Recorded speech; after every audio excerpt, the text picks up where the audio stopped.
안녕하십니까. 오늘 국방부, 국가보훈부, 방사청, 병무청 업무보고의 사회를 맡은 국방부 기획조정실장 김은성입니다.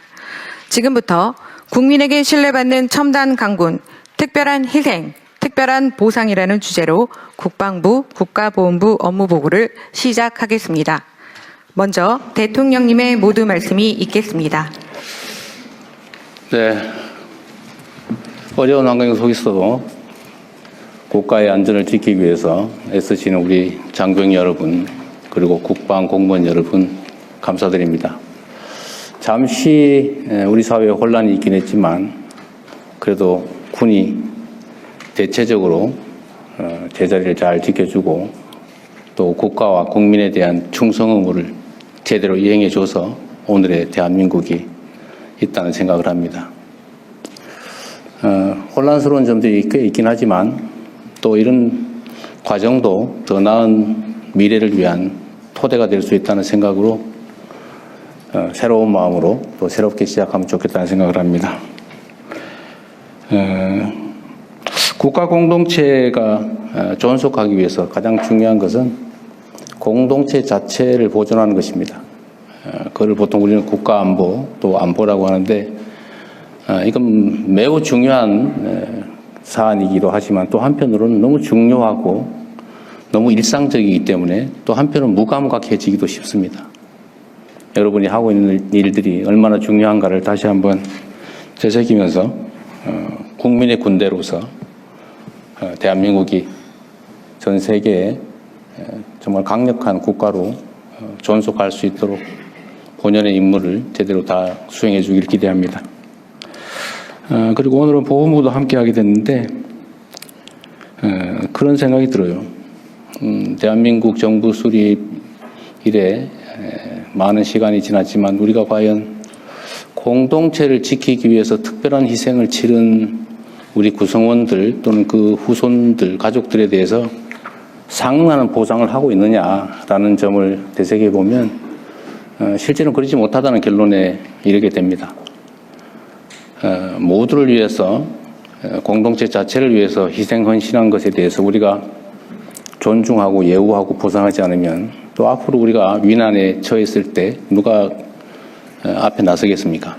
그래서 특별한 희생을 치른 우리 구성원들에게 특별한 보상을 함으로써 우리 공동체가 그 구성원들의 그 각별한 희생을 잊지 않았다는 것을 언제나 보여주고 또 증명해야 된다고 생각합니다. 보훈도 매우 중요한 국가 사무라는 점을 생각해서 최선을 다해 주시길 바라고, 또 우리가 이 업무 보고 하다 보면 전 국민이 지켜보고 있다 보니까 스트레스도 꽤 많을 텐데 스트레스 받지 마시고 그냥 있는 대로 편하게 제대로 보고하면 됩니다. 모를 수 있어요. 내가 수없이 강조하지만 모를 수 있습니다. 그거 어떻게 다 알겠어요? 모르는 게 자랑은 아니지만 뭐 그렇게 비난받은 일도 아닙니다. 다만 모르는데 아는 척을 하거나 허위 보고를 하거나 이런 건 정말 위험을 초래할 수 있기 때문에 그건 비난받을 일이죠. 그래서 마음 편하게 모른다고 비난하지 않을 테니까 편하게 말씀하십시오. 네, 이상입니다. 예, 이어서 부 업무 보고를 진행하겠습니다. 이번 업무 보고는 총 3개의 세션으로 진행될 예정입니다. 첫 번째 세션은 국방부, 병무청, 방사청 업무 보고와 토의로 진행되며 두 번째 세션은 국가보훈부의 업무 보고와 토의로 진행이 됩니다. 세 번째 세션은 국방부의 비공개 업무 보고와 토의로 진행이 되겠습니다. 먼저 안규백 국방부 장관께서 국방부 업무 보고를 하시며 이어서 병무청, 방사청 순으로 업무 보고 드리겠습니다. 네, 국방부 장관 업무 보고 드리겠습니다. 기본 방향입니다. 우리 군은 지난 12.3 불법 비상계엄에 동원되어 국가적 혼란을 야기하고 헌정 질서를 파괴한 데 대해 통렬히 반성합니다. 군이 다시는 불법 비상계엄의 도구로 소모되는 일이 없도록 하겠습니다.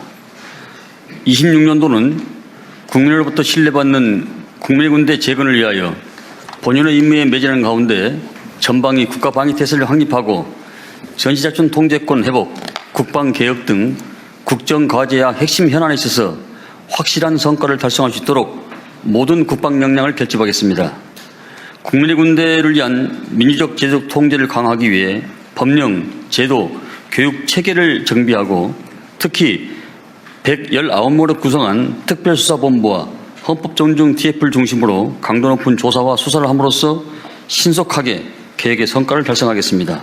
이어서 10대 중점 과제를 보고드리겠습니다. 먼저 군 제도 개혁과 정보기관 개편을 위해서 개헌법 9개 조항을 개정하고 군 정보기관 개편안을 마련하는 등 이 땅에서 다시는 시대착오적인 불법 계엄 사태가 발생하지 않도록 군에 대한 제도적 통제를 강화하겠습니다. 내년도는 계엄법 추가 개정 소요를 도출하고 군 정보기관 개편을 완료하는 등 헌법 가치를 수호하는 국민의 군대를 재건해 나가겠습니다. 한국형 삼축 체계 고도화를 위해서 핵심 전력을 작전 배치하였고 관련 예산을 전년 대비 21.3% 확대 편성하였습니다. 이를 기반으로 내년에는 전작권 회복과 연계하여 북핵 위협에 대비한 독자적 억제 능력을 조기에 구축해 나가겠습니다. 국내 드론 산업의 생태계 발전과 50만 드론 종사 양성을 위해서 국산화된 교육용 드론 구매 예산을 확보하였습니다. 내년에는 국방 AI 인프라 구축하고 드론 운영 전담 부대를 운영함으로써 우리 군이 첨단 과학기술 기반 스마트 강군으로 거듭남과 동시에 국내 드론 산업 생태계 구축에 마중물 역할을 수행하겠습니다. 미래 안보 환경에 대비하여 2040년을 목표로 병력구조, 부대구조, 전력구조를 통합한 군구조 설계 방향을 수립하였습니다. 내년에는 군구조 개편안을 구체화하여 국방개혁 기본계획을 국민과 대통령님께 보고드리고 병력 절감형 군으로 전환 기반을 마련하겠습니다. 군인 복무 여건 개선을 위해서 초급 간부 기본금 인상, 당직비 인상 등 실질적인 지원 대책을 마련하였습니다. 향후 군인 보수를 중견기업 수준까지 단계적으로 인상하고 군인 가족 중심의 주거지 지원 정책을 추진해 나가는 등 군인의 숭고한 헌신에 걸맞는 복무 여건을 구축해 나가겠습니다. 경기 북부 미군 공여지 조속한 반환을 위해 다양한 국방 협의체를 통해서 강력히 촉구하고 있으며 반환된 공여지 개발을 위해 지방정부의 부담을 경감하는 등 지원 방안을 마련하였습니다. 내년에는 미측과 반환 로드맵을 구체하여 의정부의 캠프 스탠리, 동두천의 캠프 모빌 등 가능한 기지부터 우선 반환 받을 수 있도록 추진하고 반환 공유지 개발을 위한 법령을 개정하는 등 반환 공유지를 지역의 새로운 성장 거점으로 전환토록 하겠습니다. 군 공항 이전 사업은 일부 답보 상태였으나 타운홀 미팅을 계기로 추진 동력을 확보했습니다. 내년에는 대구 군 공항은 이전 사업비 확보 방안을 마련한 후 본격적인 사업을 착수할 예정이고 광주는 어제 정부와 지자체 간 6자 협의체 회의를 성공적으로 마쳤고 합의한 사항을 바탕으로 이전 부지 선정을 조속히 추진하는 등 군공항 이전 사업을 확실하게 진척시켜 놓겠습니다. 대통령님의 결단으로 지난 10월 한미 정상회의 핵심 성과이자 국가적 수건인 핵 추진 잠수함 사업의 새로운 전환점을 마련하였으며 우리 기술로 자체 건조가 가능해졌습니다.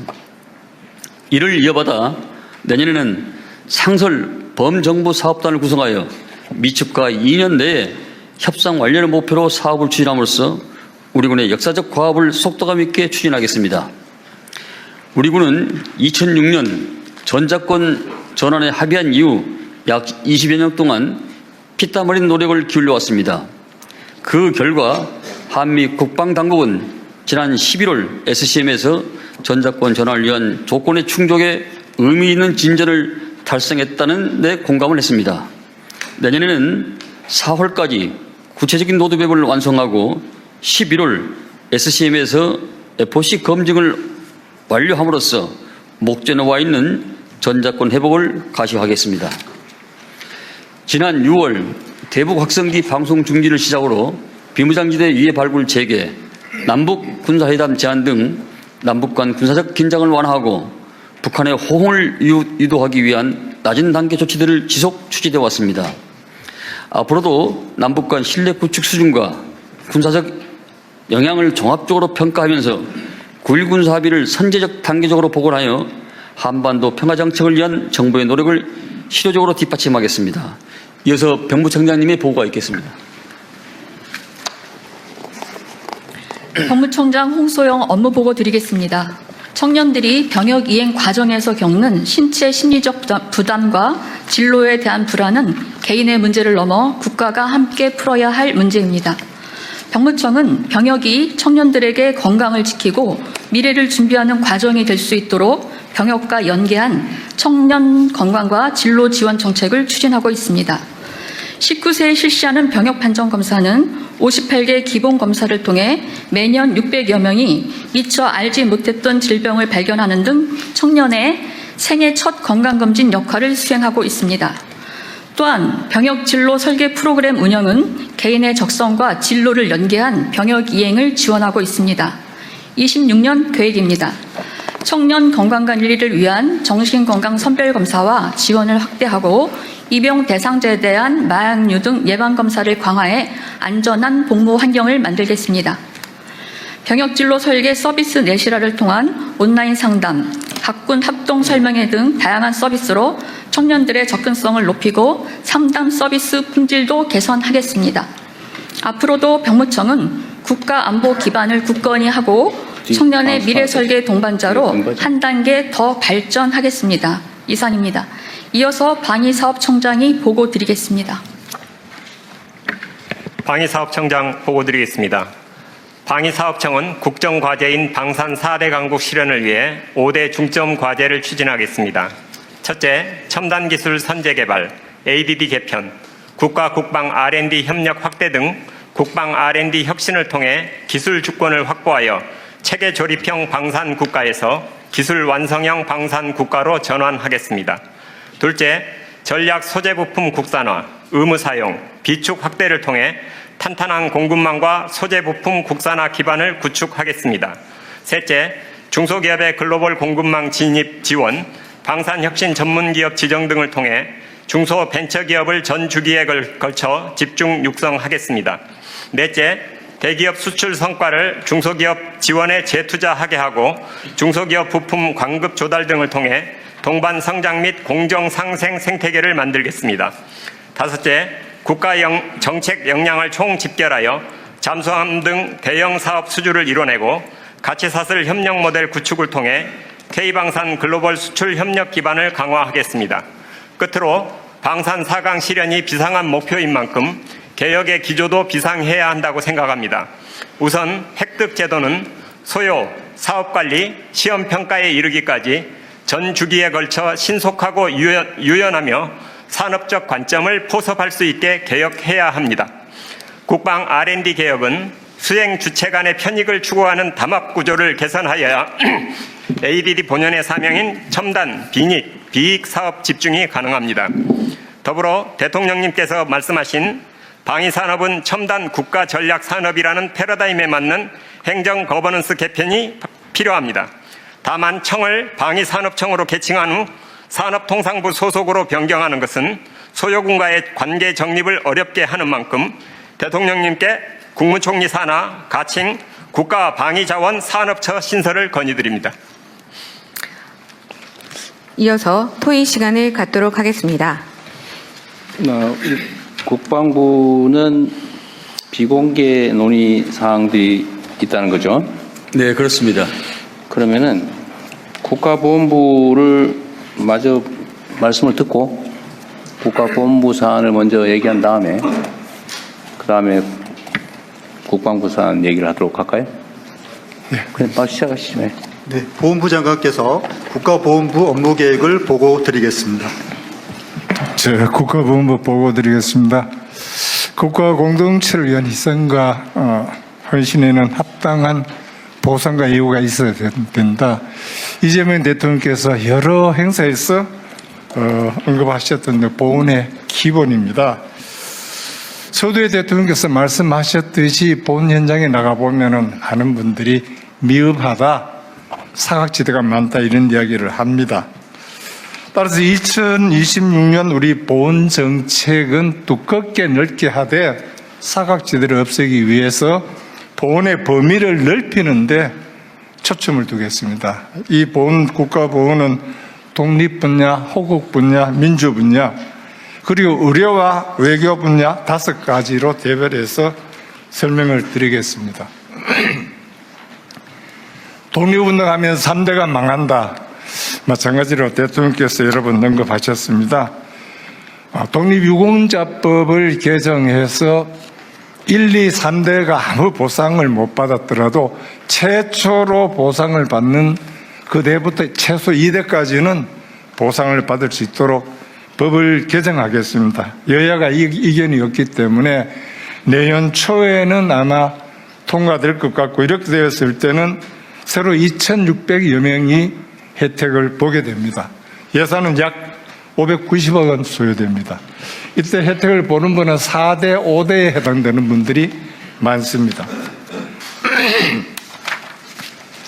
독립유공자 발굴 포상도 강화하겠습니다. 이제까지는 연 250명, 300명 했는데 내년 600명 정도 발굴하도록 하고, 독립유공자 발굴을 할 때 늘 독립운동은 있지만 뒤에 행적이 불분명하다 해서 소원을 하지 못했습니다. 이런 분들이 1936명이 있습니다. 이분들도 최대한 포상을 하고 나중에 만에 하나 다른 어떤 미비한 행적이 나왔을 때는 취소하는 방향으로 하도록 하겠습니다. 유해봉환 작업도 가장 큰 과제의 남중근 의사 유해봉환 사업은 지난번에 한중 정상회담에서도 말씀하셨고, 얼마 전에 저 중국 주한 대사하고도 이야기를 했습니다. 중국의 협조를 얻어서 최대한 그 위치라도 제대로 추적할 수 있도록 중국의 협조를 얻어서 현지 출장을 가서 파악하도록 하겠습니다. 추정되는 지역은 할빈 그 감옥, 여순 감옥의 왼쪽은 2번이나 발굴해서 실패를 했지만은 오른쪽은 아직 발굴을 하지를 못했습니다. 파기보다는 GPR로 여러 가지 상황을 살펴보고 난 다음에 찾게 되면은 원래 어쩌면은 그 소재를 찾을 수 있겠다, 이렇게 판단을 합니다. 이분 말고도 다른 독립유공자 한 3분 정도는 유해 발굴해서 송환하도록 하겠습니다. 그리고 내년 2022년도는 60만 세 100주년입니다. 그리고 김구 선생 탄생 150주년입니다. 이에 맞는 여러 가지 이 행사, 김구 선생 말씀하셨듯이 문화의 나라를 지향하셨는데 문화강국 비전 선포식, 기업 목표 발행 등 여러 가지 기업 사업을 하도록 하겠습니다. 그리고 김구 선생님 등 여러 순유, 선열이 묻혀 계시는 효창공원을 이제는 국립화할 때가 되지 않았나, 이렇게 생각합니다. 지금은 서울시에서 관리를 하고 있습니다. 그리고 서대문에는 독립의 전당을 짓고, LA에는 안창호 선생이 활동하셨던 거기에 한 90억을 들어서 리모델링 할 계획을 가지고 있습니다. 이것이 저희들이 독립유공자에 대해서 내년도 이 사업이 대강입니다. 그리고 현재 우리 보훈의 가장 큰 영역을 차지하는 호국 분야에 대해서 말씀을 드리겠습니다. 참전 유공자들은 6.25 참전 유공자들은 평균 93세, 현재 계시는 분이 22,000여 명 됩니다. 월남 참전자는 79세, 현재 계신 분들이 한 8만여 명이 됩니다. 이분들이 돌아가시게 되면은 현재 받게 되는 월 49만 원 수당도 아무도 혜택이 없습니다. 늘 이분들의 걱정이 내가 죽고 나면은 내 배우자는 어떻게 하느냐 하는 것이 가장 큰 걱정입니다. 이 배우자 혼자 남아 있는 인원이 18만 6천 명입니다. 이분들은 아무런 혜택이 없습니다. 의료 혜택도 없고 수당도 없고, 그래서 이 문제를 한꺼번에 해결하기 좀 어려워서 이번에 법을 좀 개정을 했습니다. 개정을 해서 참전유공자 법을 개정해서 내년 3월부터는 80세 이하 중위소득 50% 미만인 배우자에게 월 한 15만 원을 지급합니다. 대상은 1만 7천 명인데 전체 미망인의 9%밖에 되지를 않습니다. 내년에 이렇게 시작을 하고 시간이 가게 되면은 중위소득 50%를 70%로 올리고 연세 80%를 70%로 낮추게 되면은 70세. 약 83,700명, 21,000명 혜택을 보게 되어서 70세. 해주셔야 됩니다. 네, 알았어요. 네, 70%가 아니고 70세. 알겠습니다. 이건 지난번에 국무회의에서도 말씀드렸을 때 대통령께서 형평성 문제를 하셨는데 시간을 가지고 아마 해결해야 될 문제라고 저는 판단을 합니다. 제대 군인은 3년 동안 70세 이상 임금 호복, 중위소득 80%? 70%? 중위소득 70%, 현재는 50%로 70세 했습니다. 이상. 예. 이러면 몇 명 됩니까? 네? 이렇게 하면 몇 명이 대상이 돼요? 인원이 70% 하면은 83,000명. 83,700명 정도 됩니다. 그럼 연간 예산이 얼마 정도 더 들어요? 연간 예산 1,500억입니다. 1,500. 네, 알겠습니다. 이거는 해주시는 걸로. 좀 이따 얘기해 보죠. 군경력은 3년은 좀 더 의무적으로 반영하도록 했는데 공공부문은 현재 81%인데 100% 의무적으로 되고요. 민간은 37.7%인데 여단 50%까지는 좀 이런 권장상으로 하면 되지 않겠나 이런 생각을 합니다. 나머지 아무 지금 혜택이 없는 게 북파공작원, 그 특임 공로자는 의료 혜택도 수당도 아무것도 없습니다. 이분들은 현재 한 2,600명 되는데 의료 혜택은 줘야 되지 않겠나 하는 게 저의 판단입니다. 그다음 민주유공자에 대해서 말씀드리겠습니다. 지금 87년 헌정체제는 60항정에 의해서 민주유공자들에 의해서 이루어진 겁니다. 그런데 민주유공자법이 없다는 것은 상당히 좀 늦은 일이 아닌가 이렇게 판단을 합니다. 민주유공자법은 2000년 16대 국회에서 이운평 의원이 처음으로 제출하고 난 다음에 지난 정부에서도 대통령 거부권으로 무산됐습니다. 이번에 다시 민주유공자법을 내었는데 여야가 어느 정도 합의가 되어 가다가 국회 파행이 되어서 패트에 태웠습니다. 한 내년 6월 정도 되면은 민주유공자법이 제정이 되고 그렇게 되면은 전태일, 박종철, 이한일 열사가 유공자로 지정이 될 것 같습니다. 여기는 별도로 돈이 소요되지는 않습니다. 민주보상법에 의해서 이미 다 보상을 했기 때문에 별도 비용은 소요되지 않고요. 단지 의료와 요양, 기업, 사업의 혜택을 보게 되면은 연간 한 20억 정도 이래 들어간다고 판단을 됩니다. 그다음에 현재 현장에 나가면 가장 큰 민원 수요가 의료 보훈 의료입니다. 멀다 가보면은 진료가 안 되는 과목이 많다.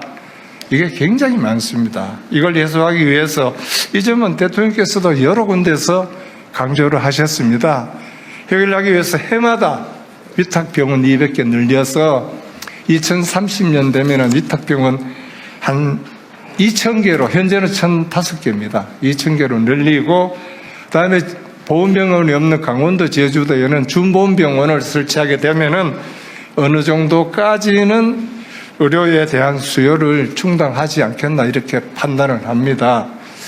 보건복지부 장관도 이런 말씀을 드렸습니다. 2030년 넘으면은 유공자 카드만 가면은 모든 병원에 가서 혜택을 받을 수 있도록 좀 그렇게 해 주십시오.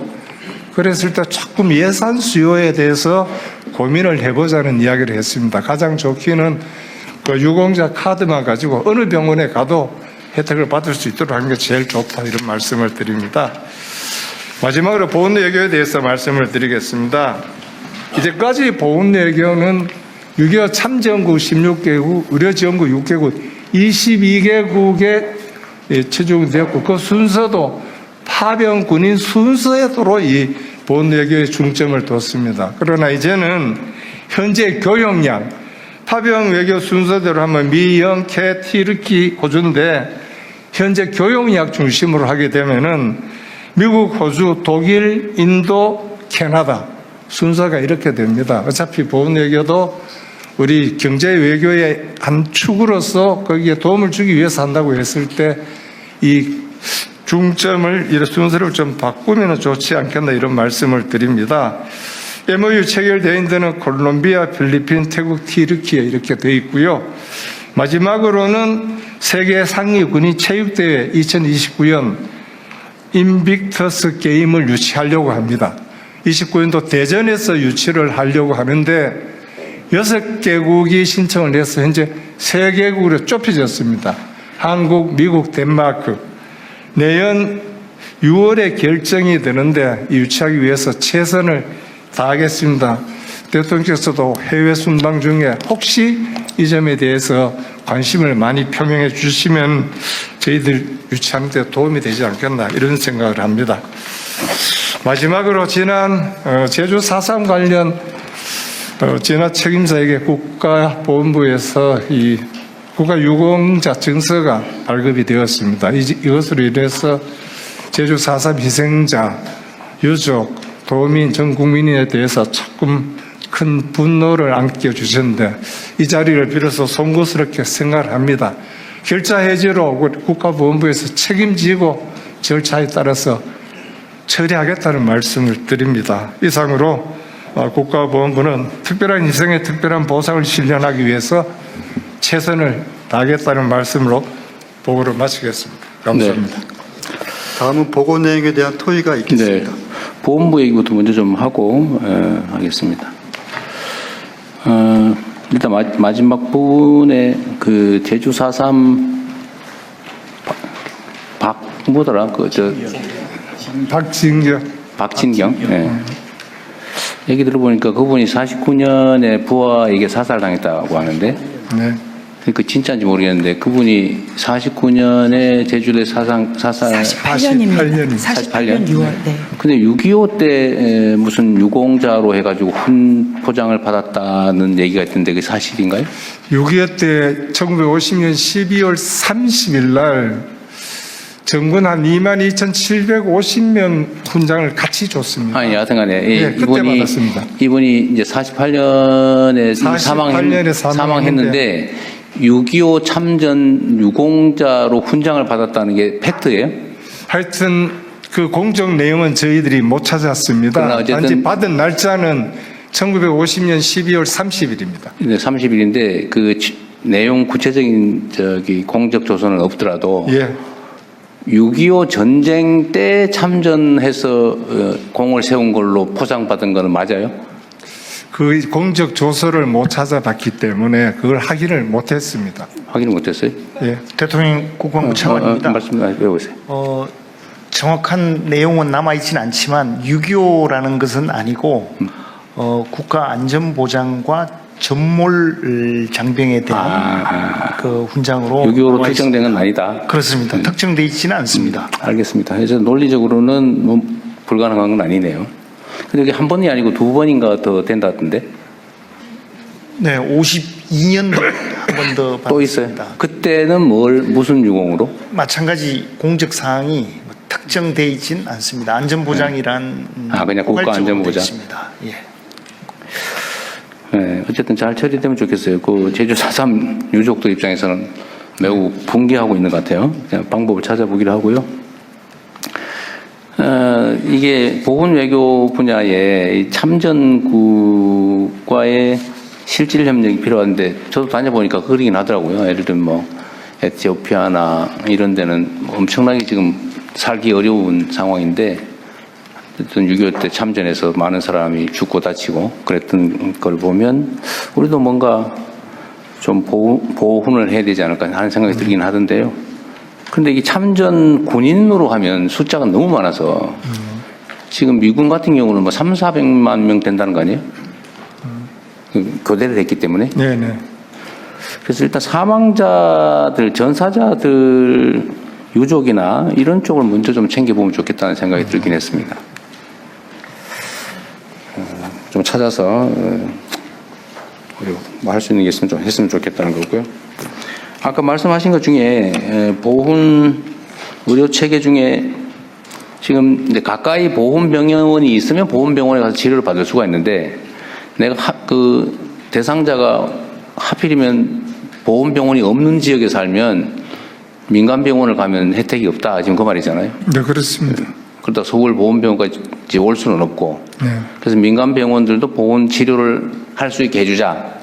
그 말이죠. 하여튼 유공자 카드만 가지면은 어디든지 할 수 있도록 해주자. 그러게요. 예. 전국적으로 그렇게 가야 보건병원 근처에 사느냐 아니면 내가 사는 근처에 보건병원이 있냐 없냐로 차별받는 거는 부당하죠. 대통령님 잠깐 말씀드리면 위탁병원이 현재도 1,000개 정도는 있는데 그런데. 너무 적어서 좀 더 그것도 많이 적다. 예. 일반 병원도 다 넓히자 그 말이죠. 뭐 그것 때문에 예산이 많이 추가로 들거나 그러지는 않겠네요. 뭐 어차피 뭐 지정된 병원에 가나 지정 안 된 병원에 가나 똑같은 거 아닙니까? 근데 그 대신에 의료 수요는 조금 더 늘어난다고 이야기를 합니다. 그건 늘어나겠죠. 내용은 똑같습니다. 네. 늘어나는 게 정상이겠죠. 그 다음에 민주유공자법. 요거는 일반적으로 세상에 알려지기로는 이게 이제 정쟁의 대상이 되는 바람에 이거 유공자 지정하면은 소위 민주화 운동하다가 뭐 죽거나 다친 사람들이 엄청난 현금을 받는 것처럼 그렇게 가짜 뉴스가 많이 유포돼 있고 또 그걸 믿으면서 그것 때문에 반대하는 사람이 많은 것 같아요. 네네. 그런데 이게 현금 보상이나 이런 건 없고 네. 한다면 실질 보상이라고 하는 게 의료 요양 지원, 네. 국가 유공자에 준해서 그 정도다. 그거는 연간 예산이 20억 정도 20억 밖에 안 정도. 들어갑니다. 어쨌든 우리 국민들께서도 이거를 이제 막 일방적인 엄청난 돈을 퍼주는 것처럼 악의적 선전에 많이 노출됐기 때문에 오해가 있는 것 같은데 그건 아니다. 네. 예.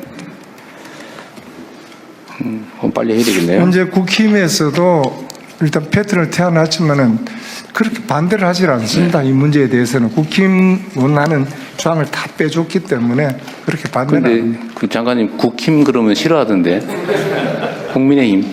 네, 알겠습니다. 그리고요, 저 하나 더 좀 물어볼게요.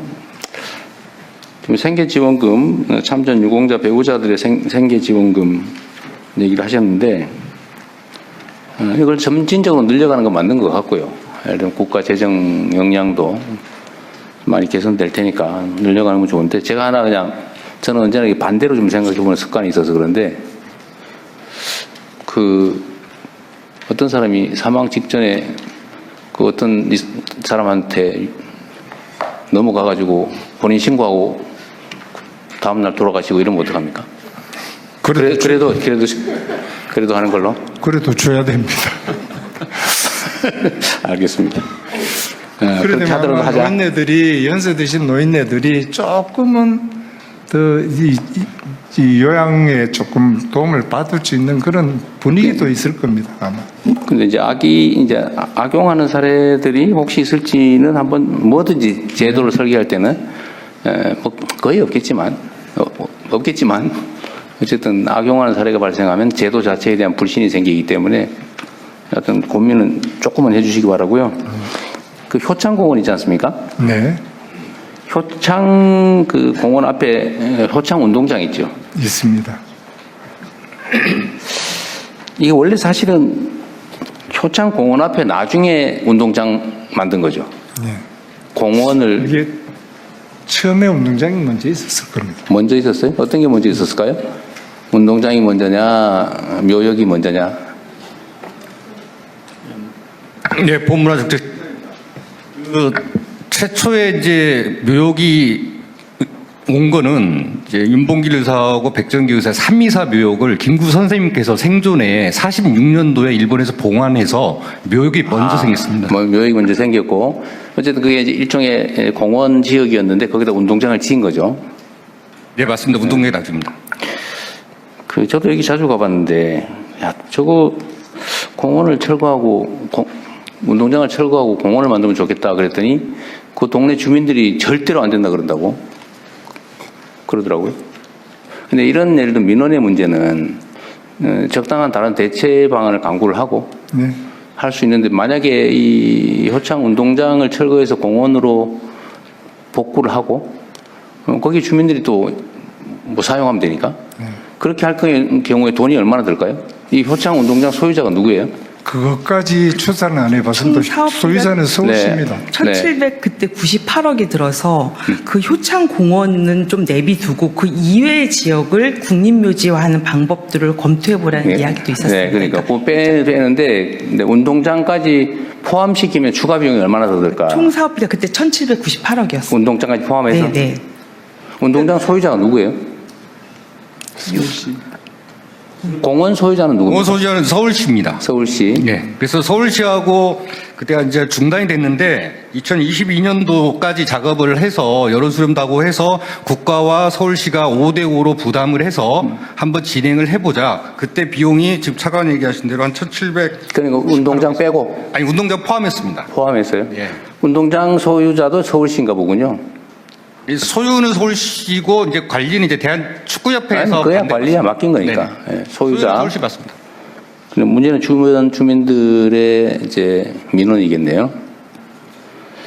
말씀을 드리면 거기에 이제 게이트볼장도 있고 배드민턴장도 있고 또 저녁에는 거기를 못 들어가게 이제 만약에 할 수도 있기 때문에 적정하게 그런 방법들을 서로 아니, 그러니까 효창 운동장의 이 관중석 뭐 이런 건 제거하고 나머지는 좀 정비를 해가지고 게이트볼장도 쓰고, 그러니까 뭐 배드민턴장도 쓰고, 그런 것들을 이제 뭐 주민들과 같이 공론을 산책로로도 쓰고 뭐 그거야 그 쓰면 되죠. 뭐. 근데 이게 전망을 다 가려서 하는 얘기죠. 그것까지 포함해서 한번 검토를 한번 해보세요. 네, 알겠습니다. 갈 길이 멀긴 하겠지만 그걸 빼놓고 할 것 같아가지고. 주민들이 반대하는 이유는 묘역이라는 용어 때문에 반대를 하기 때문에 그걸 빼고 그냥 공원화 이래 되면 효창공원. 그리고 서면 보고하신 것 중에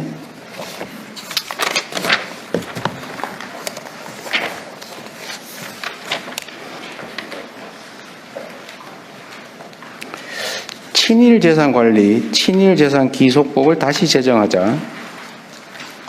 이게 이제 보건부의 소관사무인가 보군요.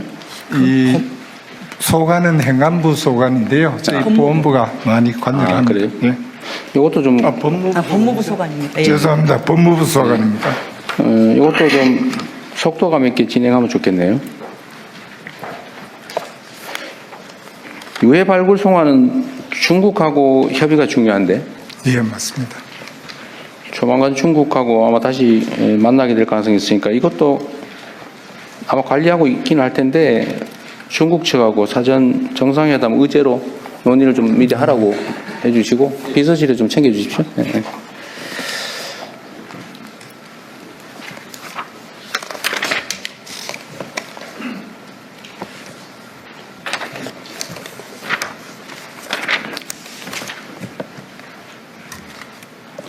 (140페이지에) 독립기념관 정상화 이런 게 있네요.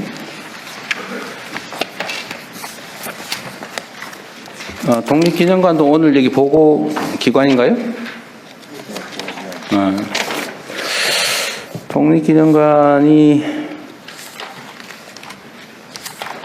독립기념관 정상화 이걸 사업 내용으로 하나 써놓으셨는데 일단 기념관 얘기할 때 한번 해보기로 하죠. 그럼.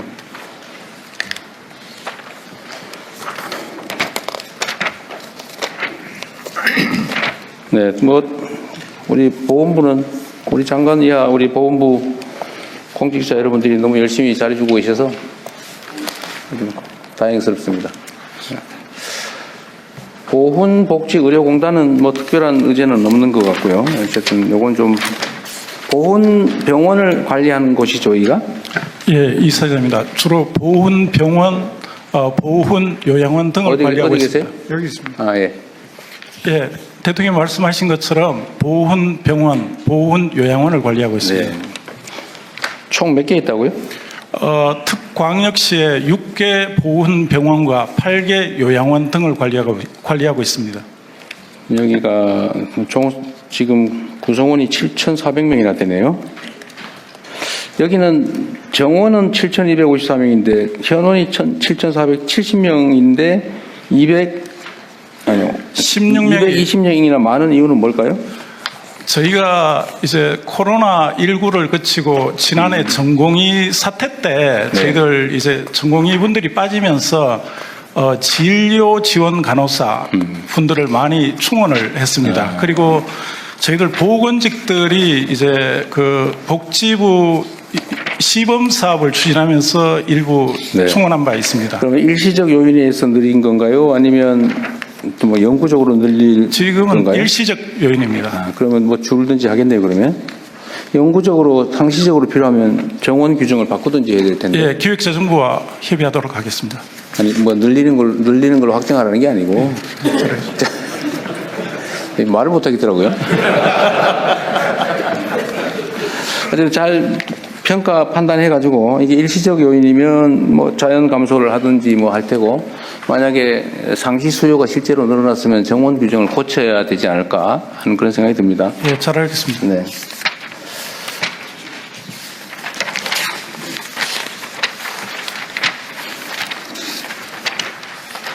그리고 이거는 좀 오해인지 진짜인지 모르겠는데, 보훈병원이 시설도 너무 낙후하고 서비스 질도 일반 병원보다 많이 떨어진다고 하는 일부의 주장에 대한 의견은 어떻습니까? 예, 대통령 그간에 보훈병원에 굉장히 많이 투자가 이루어졌습니다. 네. 그래서 지금은 급성기 재활센터부터 요양병원까지 일괄 서비스가 이렇게 이루어질 수 있는 요새는 아니다? 예, 체제로 이제 하드웨어적으로는 굉장히 시설이 많이 완비 잘 되어 있습니다. 다만 이제 이 지난해 전공의 사태 등 이 의료 대란을 겪으면서 이제 우수 인력 유치를 위해서는 민간과 이제 임금 격차가 좀 많이 있는 네. 부분이 있습니다. 그래서 소프트웨어적으로 좀 더 충원을 잘하면 큰 문제가 없을 걸로 생각을 합니다. 보수의 수준이 한 원인이기는 하겠지만 기본적인 마인드나 자세도 중요하지 않을까요? 예, 맞습니다. 네, 교육 훈련 이런 것도 꽤 의미 있을 것 같아요. 예를 들어 결국은 사실 이것도 일종의 서비스인데, 공공 서비스인데, 이건 의무적으로 오는 사람, 우리가 의무적으로 해주는 사람이고, 또 뭐 속된 말로 돈벌이 되는 손님 고객도 아니니까 함부로 하는 수도 있을 것 같아서. 그러지 않습니까, 저는? 저희 이제 의사분들이나 이제 그 병원에 근무하는 직원들 중에는 나름의 보건에 대한 그 소명 의식을 갖고 장기적으로 재직하는 분들이 많이 있습니다. 대통령이 말씀하신 그런 부분들이 잘 반영이 되어서 운영되도록 대다수야 그러겠죠. 근데 언제나 소수가 물을 흐리니까 그런 부분도 혹시라도 잘 챙겨보시기 바랍니다. 잘 알겠습니다. 네. 서럽지 않겠어요? 내가 어쩔 수 없이 가난해서 보훈병원 이용하는데 가서 좀 뭐 천대라면 좀 그렇고 좀 이렇게 함부로 대하거나 이런 걸 느끼면 엄청 서운할 것 같아요.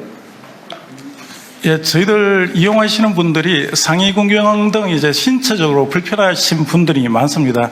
예, 그분들은 보훈병원을 이용하시는 데 대해서 굉장히 이게 자긍심이라든가 애착을 갖고 있습니다. 앞으로 아니, 그러니까 이용자는 그런데 우리 그 종사자들이 좀 섭섭하게 대할 수 여지가 좀 있겠다, 구조적으로. 그런 얘기들도 있다. 예, 잘 알겠습니다. 각별히 좀 유념하라 그 말이죠. 예. 네. 원래 서럽거든요, 사람이. 그 다음에 88 관광개발. 예. 네네. 여기 요새 수지 경영 상태는 어때요? 수지 상황. 그러니까 얼마나 남냐 그 말이죠. 예, 130억 정도 남습니다. 연간. 예, 순이익이? 순이익이 그렇습니다. 그런데 그 중에서 기금으로 전입해 주는 게 130억 전액을 다 합니까? 그렇습니다. 예. 여기가 자산 가치는 얼마예요? 자산 가치는 그 판단하는데 4,500억 정도로 판단하고 있습니다. 이걸 뭐 매각할 거냐 말 거냐 논쟁이 계속 있었다는 거죠. 예. 근데 사는 사람이 없더라. 지난 2009년부터 11년까지는 그 응찰 대상자가 없었습니다. 응찰 기업이. 그때 뭐 천몇백억에 팔라고 그랬더니 안 되더라. 그 말 그렇게 돼 있는 거 같은데 자료가? 그 금액은 그보다 좀 상당히 높은 가격에 그랬어요? 내놨습니다. 지금 판단은 계속 유지를 하면서 운영 수익으로 기금 전입을 하는 게 훨씬 더 낫다라는 거죠. 그렇습니다. 독립기념관은 어디 계세요? 누구세요? 예, 사무처장 민병원입니다. 예. 우리 대표는 네? 아 그래요? 직무정지 중에? 그렇지는 않습니다. 그러진 않은데 징계 중이니까 기분 나빠서 못 나오겠다 그런 건가요? 업무정지 중에? 그렇지는 않습니다. 그냥 안 나왔군요. 지금 국가보훈 차관입니다. 감사가 진행 중에 있기 때문에 저희 보훈부에서 대신 사무처장이 나오도록 했습니다. 알겠습니다. 내가 뭘 좀 물어보려고 했는데 독립기념관의 존재 이유가 뭐냐? 독립기념관 왜 존재하는가요? 한번 대신 오셨으니까 한번 말씀해 보실래요? 네, 투철한 국가관 확립. 마이크 대고 말씀하세요. 예, 우리 독립기념관법에 올바른 국가관 확립이라든가 그다음에 문화의 정체성, 확립의 목적으로 설립이 돼 있고요. 두 번째는 설립 기반 자체가 국민 성금이라는 국민 기반으로 만들었기 때문에 그 존재의 정당성이 있다고 보여집니다. 네.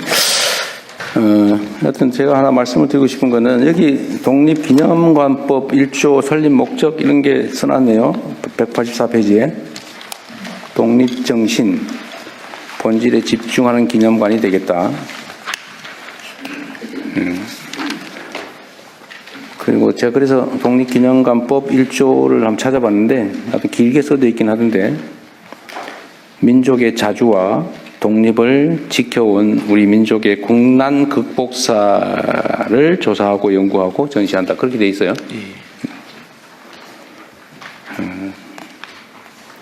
우리 민족들이 치열하게 싸워서 만들어낸 결과다라는 걸 잊지 말고 우리 독립기념관이 원래 추구했던 그 목적에서 벗어나지 않도록 잘하시기 바랍니다. 예, 알겠습니다. 자, 이번에는 국방부 거 좀 볼까요?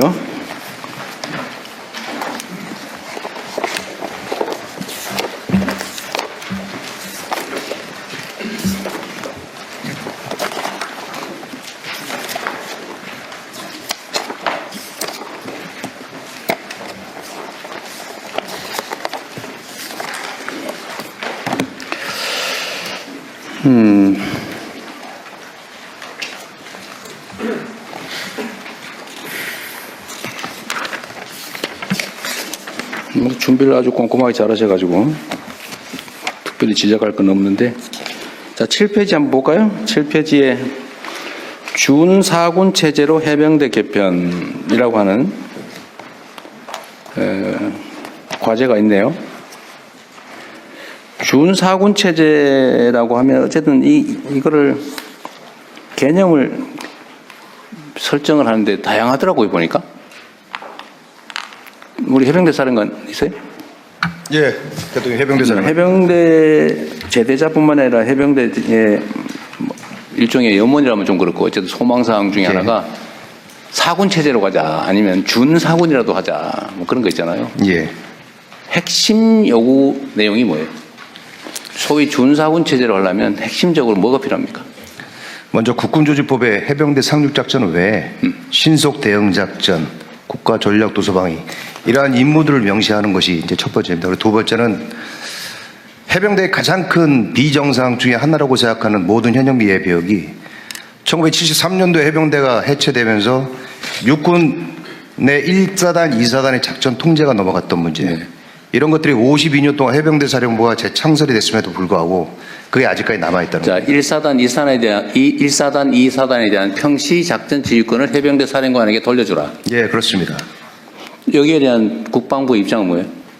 네, 입법 말씀드리겠습니다. 지금 현재 평시작전 통제권은 1사단은 지금 이전이 가능하도록 되어 있습니다. 근데 2사단은 여러 가지 부대에 대한 전력 구조, 무기 체계 이런 것들이 아직은 해병 2사단이 체계적으로 갖춰지지 못했기 때문에 수도군단의 통제를 받게 돼 있거든요. 육군의 통제를 받기 때문에 네. 그런 무기 체계와 여러 가지 전력 구조를 갖춰진 연후에 그때 넘겨주겠다. 작전권을 넘겨주겠다. 지금은 이게 맞다. 지금은 좀 이르다. 예, 그래서 군구조 개편한 연후에 그건 고려해 볼 수 있다. 네, 그게 그것도 현재- 해병대에서 원하는 또 내용입니다. 그건 좀 논의해봐야 될 것 같고. 그 압박하지 마세요. 쓱 압박을 하신 것 같아요. 예. 이게 지금 말씀을 들어보면, 자, 이 사단은 자체 작전을 독립해서 할 만큼 충분한 체계나 예. 무기 체계를 갖추지 못했다. 그렇습니다. 그게 내가 어디서 많이 듣던 얘기 같은데, 한국군은 자체 지휘 방위 역량이 떨어지니까 전시작전권은 우리가 계속 가지고 있어야 되겠다는 얘기하고 비슷해 보여요. 선생님, 그렇지 않습니다. 우리 군이 어떤 측면보다는 또 전체적으로 보면은 미군보다 더 강한 그렇죠. 정신력과 네. 그런 체제로 되어 있기 때문에 세계에서 저는 최강군으로 생각하고 있습니다. 그런데 말은 이유는 그거잖아요. 검증을 하고 넘겨주겠다. 일부 사람들의 시각이고요. 전체로 봐서는 그렇지 않습니다. 그래서 이 사단의 작전 지휘권 문제도 해병대 사령관이 있는데 해병대에 소속된 사단을 해병대 사령관이 지휘하지 않고 육군이 지휘한다. 이 점 이상한 것 같아요. 만약에 거기에 예를 들면 조직적 역량이 부족하다면 모르겠는데 군 장비나 무기 체계 부족이라면 그걸 빨리 채워줄 생각을 해야지. 그 이후로 작전 지휘권을 안 넘겨주고 계속 유보하겠다는 건 좀 아닌 것 같은데. 미군도 사실 정보사령관이 사성장군인데 그 병력 수로는 8,000명뿐이 안 되거든요. 근데 우리 해병대는 지금 28,700명이 지금 구성이 돼 있기 때문에 어떤 결심 측면에서는 저는 가능하다고 봅니다. 근데 그 이제 후속적인 작업이 좀 여러 가지 네. 병력 구조, 전력 구조 여러 가지 이런 것들이 그러면 이렇게 수반돼야 되기 때문에 그럼 이렇게 하시죠. 예. 이게 이제 닭이 먼저냐 알이 먼저냐 할 수 있는데 넘겨주는 걸 기본으로 하고 예. 최대한 신속하게 부족한 걸 채워준다. 그러면 되잖아요. 네. 그런 쪽으로 검토를 해보시죠. 우리 해병대 사령부에서는 지휘 역량이나 이런 건 충분하죠. 대통령님, 저희가 지금 서북도서 200km 떨어져 있는 지역도 다 지휘를 하고 있습니다. 지휘 역량은 충분하다. 예, 그렇습니다. 무기 일부만 장비가 좀- 부족하면 채워줘라. 그리고 일부 무기 체계도 지금은 합동성이 강화된 작전입니다. 그렇기 때문에 그런 분야들은 장관님께서 적극적으로 잘 보태주시면 평소에 우리 해병대 사령관님이 장관님한테 얘기한 거 좀 다르죠? 어쨌든 그렇게 고민을 해보시죠. 네, 잘 알겠습니다. 여기서 계속 논쟁할 건 아니고. 네, 예. 또 한 가지는 해병대 그 육군해관, 공군해관 이건 다 있는데 그죠? 해군해관도 있죠. 해병대 해관은 없다면서요? 지금 밀리토피아 바이 마린이라고 해서 거기서 일부 지금 회관은 아니지만 복지 시설을 지금 군인공지에서 받아 쓰고 있습니다. 비슷한 역할을 하지만 해관 자체는 없다. 제가 해병대 해관을 만들어 준다는 게 공약이었던 것 같은데. 그렇습니다. 예. 근데 이거 왜 없어요? 이것 좀 챙겨봐 주십시오. 알겠습니다. 네. 해병대 역할이 사실은 이거 우리는 삼면이 바다인데 해병대 역할이 매우 중요할 것 같고 그죠? 네, 해병대가 사실 소외가 많이 돼가지고 해군으로부터 재정과 인사권이 독립한 지가 불과 한 7, 8년뿐이 그렇죠. 안 됩니다. 예. 또 한 가지는 이 해병대 전력이 매우 중요하잖아요, 그죠? 예, 그렇습니다. 맨날 그 강한 해안 경비 하고 있다면서요? 예, 일부 많은 병력들이 지금 작전을 이렇게 하고 있습니다. 이 부분에 대해서도 사실은 아까운 병력이 밤새 경비하고 있다는 건 좀 아깝거든요. 그 문제는 고민해 보신 건가요? 해봤습니다. 네, 원래 어떻게 하기로 했어요? 김포 축선의 해방안을 육군한테 맡기고 해병대는 본연의 상륙작전에 그렇죠. 전념하는 그런 방향으로 지금 추진하려고 네, 알겠습니다. 하고 있습니다. 해병대는 다른 준사군 체제와 관련해서 다른 의견 있어요? 추가적으로 한 가지 더 말씀드리겠습니다. 지금 장관님께서 적극 검토해 주고 계신데 삼군 균형편성에 관한 법률이 있습니다. 거기에 국방개혁에 관한 법률에 삼군 균형편성. 네. 해병대가 국방부나 합참에 장군직이나 대령직이나 이런 것들을 법제화해서 지금 육해공군만 명시가 되어 있습니다. 네. 일정 비율을 반영이 된다면 더욱더 국가와 국민이 원하는 해병대가 될 수 있도록 최선의 노력을 다하겠습니다. 해병대도 승진할 기회를 더 많이 줘라. 그 말이죠? 이게 충분히 해병대 장교들이 그만한 능력을 할 수 있고 또 잘할 수 있다고 저는 사령관에서 믿고 있습니다. 참고하세요. 알겠습니다. 군인 복무 여건 개선은 계속 하고 있는 거죠. 그렇습니다. 네. 그 다음에 뒤에 번에 어디 있는 것 같긴 한데 군사시설 보호구역을 지금 9월 달에 398만 평방미터를 해제했다 그 말이죠. 네. 이걸로 충분한지는 계속 검토하고 있겠죠? 앞으로 더 확대해 나갈 생각을 가지고 네. 있습니다. 그 다음에 8페이지에도 중간쯤에 보면 유무인 복합체계 고도화 군사력 정예 군사력 건설 항목에 있죠. 네. 거기 보면 상용 드론 6만 대 확보 이게 있는데 드론 물론 중요하죠. 중요한데 육상 전투 로봇이나 이런 것들도 개발해요? 그 분야는 지금 연구 개발로 지금 들어가고 있습니다. 뭐 실전 배치할 계획이나 이런 건 없고요. 지금 우리 한반도 정부작전에서 여러 가지 산과 이 계곡 또 이런 게 많기 때문에 거기에 대한 적합성 여부를 또 판단해야 되기 때문에 그래요? 예. 고민은 하고 있다는 거죠. 예. 그 10페이지에 정보기관 개편 항목이 있는데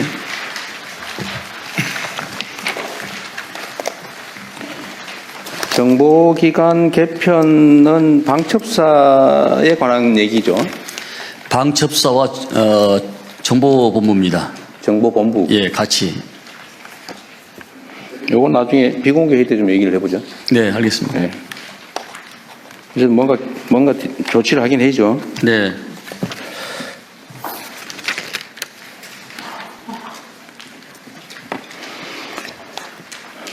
그 다음에 여러 항목들을 다 많이 써놓으셨는데 이 중에 이게 강조가 안 돼서 내가 못 찾았는지 모르겠는데 우리 군 장병들에 대한 헌법 교육, 정신 교육 항목에 그런 게 있는지 모르겠는데 지금 헌법 존중 가치에 대해서 교재를 만들어서 지금 강의를 지금 하고 있는 중입니다. 아 그래요? 네. 하여튼 이번 내란 사태에서 사실 우리 장병들이 본의 아니게 피해를 많이 입었잖아요. 그렇습니다. 원래 군이야 죽으라면 죽는 거고 뭐 앞에 뭐가 있는지 모르지만 진격하라면 하는 건데 출동하라면 하는 거고 그런데 이게 과연 합헌적인 정당한 명령인지 아닌지를 사실 판단하기 어렵잖아요. 특히 군의 특성상 그렇죠. 그런데 책임은 안 질 수 없잖아요 또. 그래서 그런 문제들에 대해서 좀 판단할 역량을 좀 갖춰줘야 되겠다. 그죠? 그래서 그런 교육을 장병과 간부를 구분해가지고 주기적으로 헌법가치 교육을 지금 심화시키려고 계획을 지금 하고 있고 또 실행하고 있습니다. 네. 예, 대통령님 정책실장입니다. 국방부 여기입니다. 여기 어디에요? 오른쪽 왼쪽 해주세요. 네, 오른쪽에 있습니다. 예, 지금 이제 대대급 기준으로 해서 국방부 교환을 마련해가지고 대대급은 약 2,000회 정도 실시를 했고요. 아, 그랬어요? 네, 그다음에 사관학교 교육기관은 한 300회 정도 실시를 했습니다. 하여튼 내가 전에 어디서 뉴스에서 봤나? 미군들은 헌법에 충성한다? 뭐 그런 교육을 한다고? 헌법 교육을 아주 체계적으로 한다고 하더라고요. 지금까지는 우리 군은 좀 어땠어요? 지금까지는? 이런 민주주의나 아니면 정말 우리 군 장병들이 충성할 대상이 대통령이냐 아니면 국가와 국민이냐 가끔씩 착각하잖아요. 상사에게 충성하는 게 아니라 원래 국가에 충성하는 거고 그게 이제 상사에 대한 충성으로 표시될 뿐이죠. 주로 정원 교육에 대해서 윤리와 정원 교육에 대해서 이 교육이 있었지 헌법적 존중 가치나 이런 것은 없었던 걸로 알고 있습니다. 매우 부족했었던 것 같아요. 저는 이거 각별히 좀 체계적으로 좀 해야 될 일 같습니다. 이런 억울한 일 안 생기게. 그렇다고 책임을 묻지 않을 수도 없는 거고. 그리고 참 책임 얘기가 나와서 그런데 우리 장관께서도 아마 알고 계실 것 같긴 한데요. 이번에 내란 사태 때 출동을 했던 장병들 중에 네. 가라니까 어쩔 수 없이 가긴 했는데 막상 실행을 하는 데서 많이 망설여서 어디 뭐 컵라면 사 먹고 시간 끌고 놀았다든지 아니면 어디 가서 뭐 일종의 태업을 했다든지 이런 사람들이 있는데 네. 그런 부분에 대해서는 우리 헌법재판소가 탄핵 판결을 할 때 소극적 대응으로 이 내란 사태를 극복하는 데 도움을 줬다고 판결도 했고 실제로도 보면 그건 사실은 매우 어려운 결정을 한 거란 말이에요. 명령 불복종으로 실제로 처벌될 수도 있는 일인데 어쨌든 그 명령을 제대로 수행하지 않는 것도 엄청난 용기와 결단이었을 건데요. 그 부분을 저도 전에 한번 공개적으로 여러 차례 얘기했잖아요. 예를 들면 어쩔 수 없이 출동을 하더라도 적극적으로 수행한 게 아니라 소극적으로 대응해서 이 사태가 확산되지 않도록 한 중간 간부 또는 일선 장병들에 대한 책임을 물을 게 아니라 오히려 포장해야 된다. 이렇게 저도 얘기했는데 네. 지금 어디 기사에 난 걸 보니까 그런 사람들에서 징계위에 해부했다고 비난 기사들이 좀 있던데 네. 좀 어떻게 된 거예요? 제가 정확히 말씀드리겠습니다. 12월 3일 날, 그러니까 이제 해가 바꿔졌으니까 일자가 12월 4일 날 01시 1분에 비상계엄 해제가 의결을 했습니다. 네. 의결을 했는데 그때 그 인원의 하급자가 대령님, 과장님, 지금 계엄의 해제가 의결됐으니까 우리는 출동하면 안 됩니다. 나가시면 안 됩니다. 라고 얘기했다는 겁니다. 이미 해제가 의결된 다음에? 네. 근데 그럼 2차 계엄을 준비로 간 건데, 그래서 가면 안 된다라고 얘기를 했음에도 불구하고, 따라와 가자. 이렇게 해서 갔다는 겁니다. 거기까지 갔다는 겁니다. 이렇게 반은 맞고 반 이상은 틀리는 겁니다. 그래서 그것을 더 주의 깊게 봐야 될 대목이라고 생각을 합니다. 일각에 알려진 내용하고는 약간 좀 다릅니다. 그러면 그건 이제 새로운 팩트인데 제가 모르던 또 우리 국민들께서도 모르는 부분이니까 나중에 잘 설명을 하시고요. 네. 어쨌든 그러나 초기의 명령에 따라서 어쩔 수 없이 갔다가 그런 실행을 안 한 경우는 그렇습니다. 그런 경우는 아니다 그 말이죠. 그렇습니다. 예. 어쨌든 잘 가르쳐주시기 바랍니다. 그래서 이 계엄이란 게 다층적, 이중적 이 내포가 많이 있기 때문에 평면적으로만 봐서는 이게 해석이 안 되는 부분이 있습니다. 하여튼 그런 점들을 어쨌든 조사 과정에서 잘 가려서 억울한 사례가 없도록 세심히 살펴주시기 바랍니다. 예.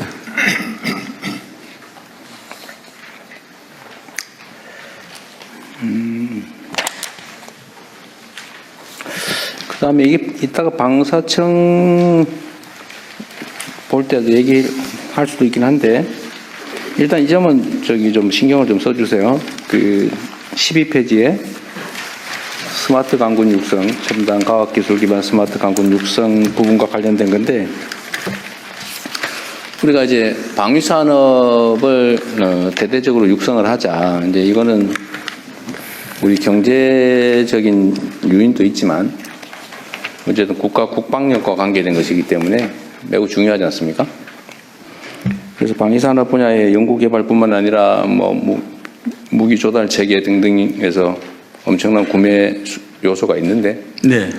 여기에 그 진입 장벽에 대한 호소를 많이 해요. 네. 예를 들면 기존에 있던 대규모 방산업체나 이미 이제 거래를 하고 있는 방위 관련된 업체 외에 신규로 진입하기가 너무 어렵다. 네. 라는 지적들에 대해서 충분히 지금 고민하고 대안을 만들고 있겠죠. 네, 공감을 하고 있습니다. 네, 네.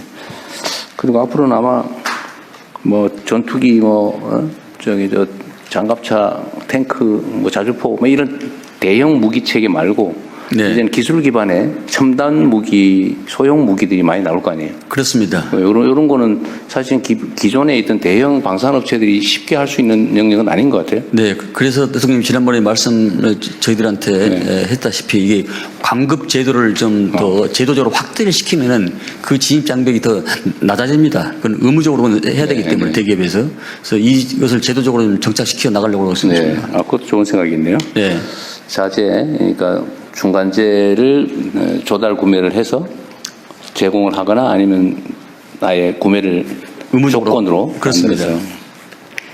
그리고 그거 할 때 가급적 국내 기술 또는 국내 기업들에게 뭐 우선권을 주거나 하는 것도 당연히 하고 있겠죠. 기술력이 있어도 그 기술력이 사장되는 경우가 많고 아니면 국산화 대신에 외국에서 쉽게 사서 쓰는 이런 대기업들이 많기 때문에 광급으로 지정하면 그렇게 할 수가 없습니다. 그래서 그 제도를 더 확대 생산해 나가려고 하고 있습니다. 어쨌든 뭐 다양한 방법도 있을 텐데 어떤 진입 장벽이 최소화될 수 있도록 또 어떤 신생업체, 벤처나 스타트업들이 기회를 가질 수 있게 각별히 배려를 해 주시기 바랍니다. 알겠습니다. 네.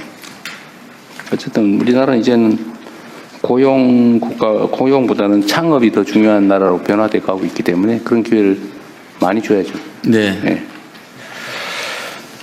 자, 경기 북부 지역을 포함한 미군 공여지, 미군 기지 부지죠. 미군 기지 부지에 대해서는 이게 잘 진척이 안 되는 측면이 있습니다. 첫째로는 돌려주기라고, 그러니까 평택에 우리가 엄청난 돈을 들여서 그 기지를 지어서 미군에게 제공했잖아요. 네. 그쪽으로 모으는 조건으로. 네.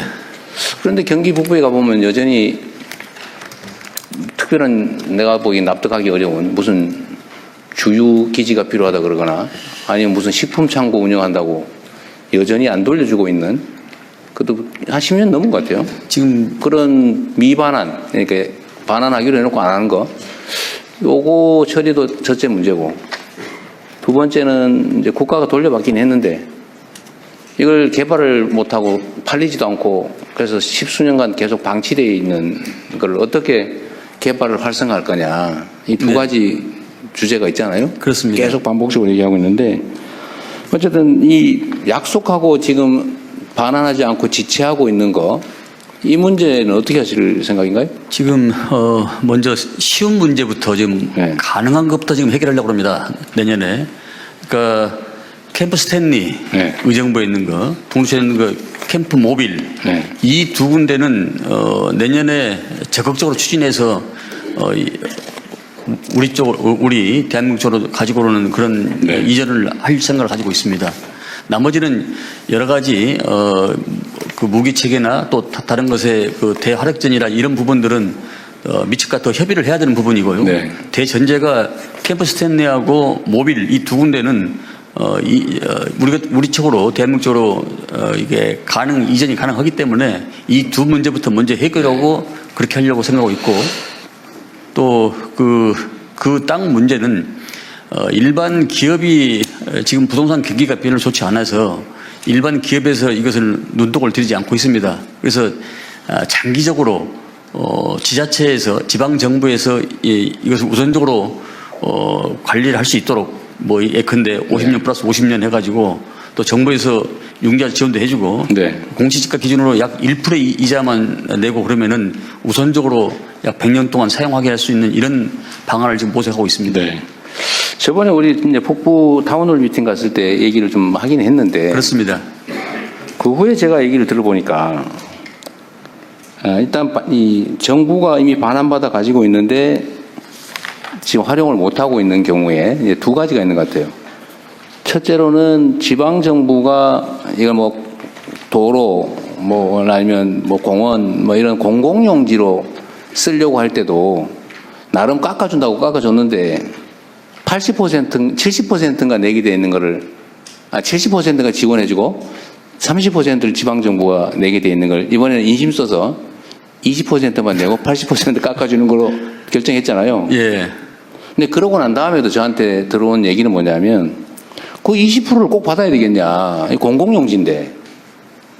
공공용지인데 개발해서 쓰려는 게 아니고 그 동네 도로 뭐 공원 이런 공공시설 용지로 쓰는데 굳이 돈을 받아야 되겠냐. 정부가 공짜로 해주지는 못할 망정. 이 주장에 대해서는 어떻게 생각하세요?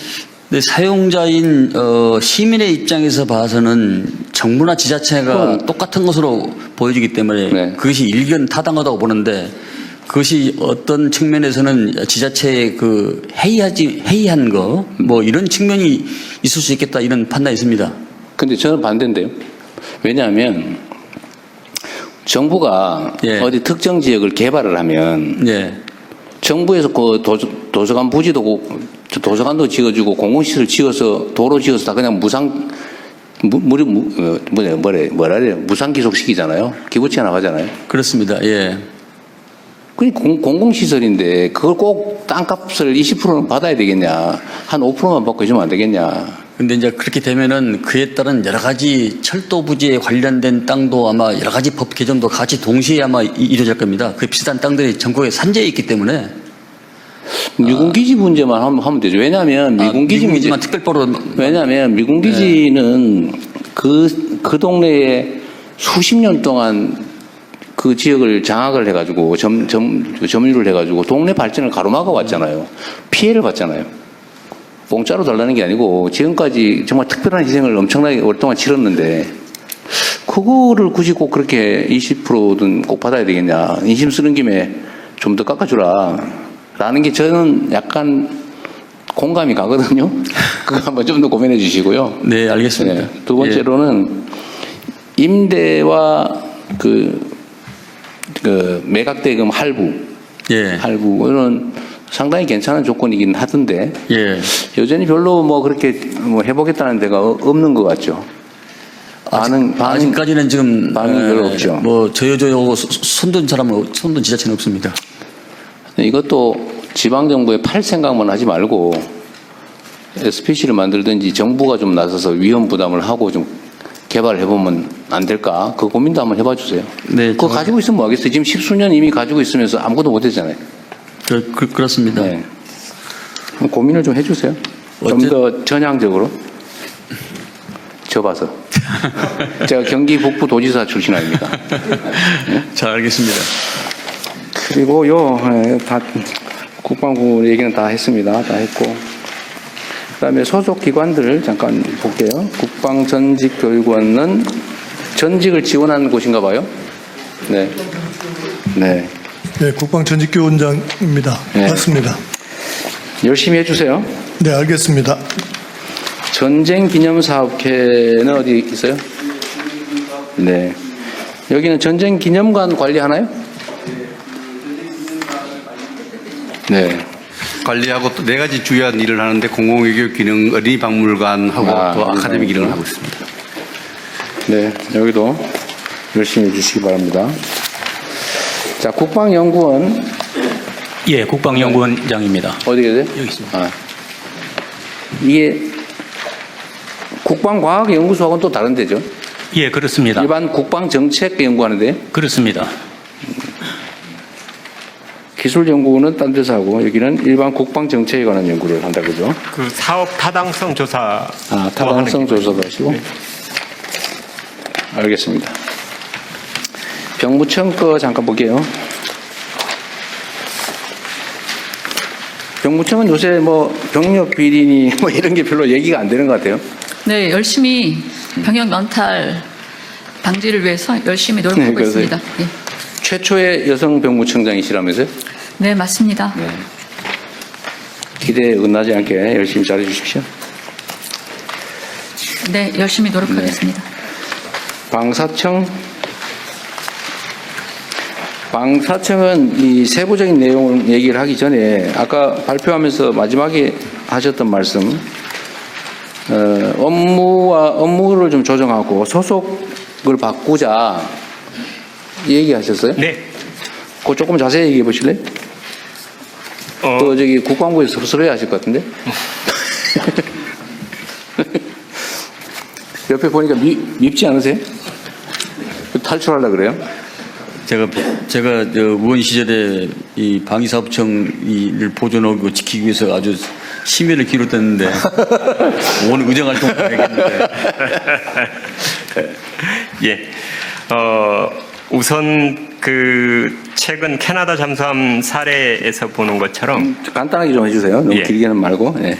국제 방산 시장 환경이 대단히 많이 바뀌어서 절충 교역에 대한 뭐 요구도 방산과 비방산을 섞어서 요구할 정도로 환경이 많이 바뀌었고 그런 그 국제 환경 변화에 대해서 국가 전 역량이 집결되어야 되는 필요가 있는데 이걸 지금은 비서실장님을 여기 전략 특사로 임명해서 이 변화 환경에 적응을 하고 있지만 이게 언제까지나 지속적 체계적으로 이렇게 대응하기는 어려운 것이기 때문에 상시적 조직 체계 개편이 필요하지 않겠냐 하는 것이고요. 그리고 처음에 방사청 출범은 사실은 획득을 중점적으로 조직이 편성됐는데 이제는 국정과제 자체가 방산 4강에 맞춰질 정도로 큰 패러다임 전환이 있기 때문에 그 패러다임에 맞는 행정 개편이 필요하겠다. 그렇다고 한다면 차제에 여기 차로 승격해서 전 부처에 대한 조정과 역량 결집 뭐 이런 게 하게 했으면 좋겠다는 것이고요. 그리고 이제 이렇게 하는 김에 저희의 업무 그 내용 속에 군 소요에 대한 획득만이 아니고 어제 대통령님께서 소방 그 산불 헬기와 국가연 공동개발 말씀을 하셨는데 그 전 부처에 흩어져 있는 헬기나 함정처럼 전쟁 시 동원 자원이 될 수 있는 그런 그 국가 방위 자원에 대해서도 통합적인 사업 관리를 할 필요가 있다고 생각되고요.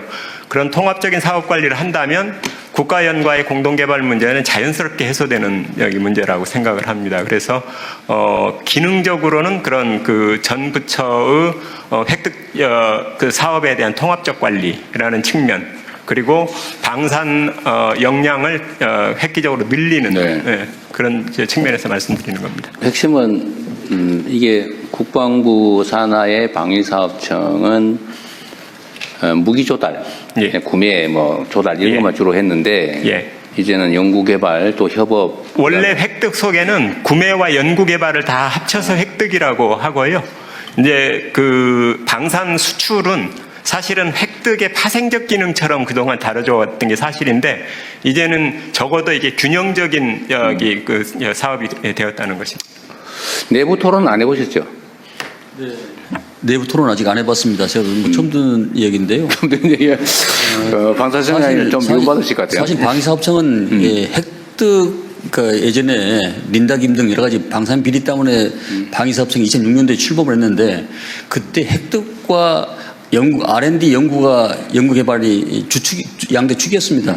근데 R&D 연구 개발을 지난 정부에서 국방부로 그걸 가지고 올라간 걸 제가 그걸 막았었거든요. 그러면 이게 방위사업청이 껍데기가 되기 때문에 R&D 연구개발을 가지고 오면은 또 다른 제2의 비리 사건이 터질 수 있다. 그래서 그건 안 된다. 방위사업청에는 놓는 게 맞다. 주축이 획득과 R&D 연구개발입니다. 근데 R&D 연구개발인데 이 분야에 대해서 지금 청장님이 말씀을 하셨기 때문에 한번 여러 가지 한번 토의를 한번 해볼 필요가 있다 생각합니다. 그러니까요. 오늘 여기서 결정 날 건 아니고 일종의 제안이니까 한번 고민을 해보는데 지금 이게 이제 방사청이나 국방부 단위에서 처리가 안 돼서 지금 비서실장을 방위산업 특사로 해가지고 지금 대외 무기거래 분야는 지금 일종의 협의랄까? 이런 걸 하고 있는 중인데 이게 지금 그러니까 국방부의 단독 사업을 하기는 너무 광범위하다 업무가 그런 얘기죠. 예. 광범위한 것도 있지만 사실은 방산 수출과 관련된 기능에 수출 그 정책 지원 또 협력 그리고 한 가지는 이제 방산 수출 정보를 취합하는 것 이런 그 기능을 늘려야 비로소 행정적인 그 지원이 가능할 수 있는데 비서실장 얘기 잠깐 들어볼까요, 그럼? 네, 뭐 지금 이제 예전에 방위산업은 무기를 사고 팔던 요 단순한 관계에서 이제 국제시장이 엄청 많은 비용을 들여서 우리가 무기를 판매하려고 하고 있는데 반대급부로서 경제적 지원이라든지 산업 수출이라든지 이렇게 복합적으로 논의되고 있는 게 사실입니다. 그래서 그런 부분에 여러 가지 환경이 좀 달라지기 때문에 국방부 장관님과도 충분히 좀 논의해서 향후에 좀 고민해 볼 필요가 있다고 생각합니다.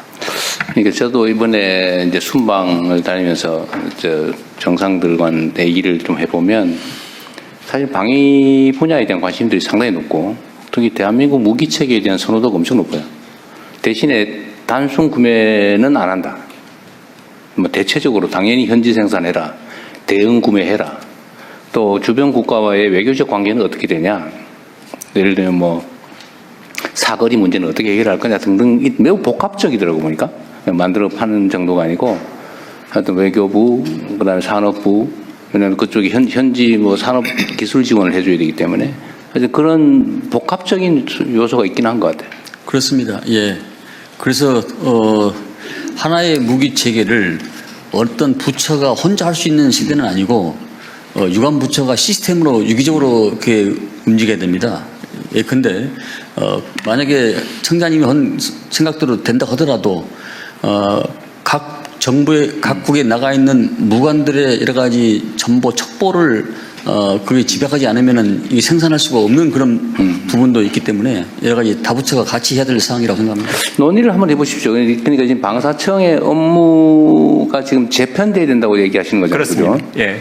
그 실제 지금 장관님 말씀에 뭐 깊이 공감하고요. 그 뭐 무관 정보 뭐 이런 것들도 같이 공유해야 된다고 생각을 하는데 중요한 건 제가 청장으로 와서 보니까 방산진흥본부를 만들자고 하는 제안을 했는데 결과가 직원 2명 늘려주는 걸로 끝났습니다. 그 이런 뭐 방산진흥본부가 왜 필요하냐? 그러니까 그 근본적으로 이 틀 자체를 크게 생각하지 않으면 공무원 증언해달라는 식의 요구처럼 듣습니다. 그런데 이건 그 조직 전체 측면에서의 기능적 보강이고 부처 간의 다부처 간의 협업을 어떻게 끌어내느냐, 그걸 어떻게 조정하느냐 그 차원에서 문제를 봐야 된다는 겁니다. 이 문제는 뭐 이 정도 하고요. 비서실장께서 사실 실제 총괄이니까 나중에 한번 국방부하고 같이 한번 의논을 해보시죠. 네, 알겠습니다. 네. 그리고 이제 세부적인 내용 중에 사람들은 아까 우리 장관님께서 말씀하신 것처럼 무기 조달 그러면 딱 떠오르는 사람 있죠. 무슨 김이라고. 그처럼 부정부패에 노출될 위험이 높죠. 요즘 많이 투명화되긴 했는데. 네. 근데 이 문제에 대해서 부정부패 문제나 불공정 문제에 대한 대응책이랄까? 뭐 이런 거는 지금 언급이 잘 안 되고 있는 것 같은데 어떠세요? 사실은 방산 비리 그러면 예전에는 상층 부패였습니다. 네. 부패의 수준이 적어도 장관급 이상의 부패. 지금은 하급 공무원의 부패 수준 정도이지 적어도 그 고위 공무원 수준의 부패는 거의 없다고 보면 예, 됩니다. 예. 체계적으로 많이 개선이 됐다. 오히려 뭐 저희 청에 검찰 쪽에 파견도 있고 감사관도 있고 이렇게 중층적으로 보고 있습니다. 이게 사실 옛날도 아닌데 얼마 전까지 그 무슨 구조함을 만들었는데 소나가 없는 구조함 만들었다. 그거 아세요? 그런 얘기도 안 있었고? 16년 됐습니다. 16년 됐어요? 네. 그 다음에 헬기 개발을 했는데 헬기가 갔다 오니 뭐 이게 주행거리라고 그럽니까? 이게 비행거리? 이게 너무 짧아가지고 전투를 할 수가 없다고. 갔다가 되돌아올 수가 없다고. 그때 옛날 그런 헬기도 모르세요? 지금은 오히려 절차가 굉장히 엄격하다 보니까 그 엄격한 절차 때문에 사업이 장기화되는 게 거꾸로 문제입니다. 그게 문제. 예. 요즘은 어쨌든 이게 뭐 날지 못하는 비행기라든지 이런 건 없나 봐요? 지금은 그런 없습니다. 제가 그 제도 개선 사항으로 사업 타당성 조사 관련한 면제 기준을 좀 상향해야 된다는 걸 그 제도 개선 사항으로 여러 번 드리는데요. 여기 이제 사타라고 줄이는데요. 사타를 면제하는 기준을 예타 기준을 그대로 차용해 왔습니다. 그런데 이 방위 사업의 규모 자체가 원체 커서 예타의 경우에는 그 기준인 500억에 해당하는 것이 이거 보는 분들도 이해할 수 있게 사전 타당성 조사, 예비 타당성 조사, 사업 타당성 조사. 여기 저 방위력 개선 사업에 대해서는 사업 타당성 조사라고 그러고요. 일반 건설 이런 등등 시설 이런 그 사업의 경우에는 여기 예비 타당성 조사라고 합니다. 근데 같은 500억을 가지고도 예타의 경우에는 그 면제가 거의 60% 이상입니다. 그런데 사타의 경우에 있어서의 면제 기준을 그대로 적용하면 겨우 3%입니다. 네.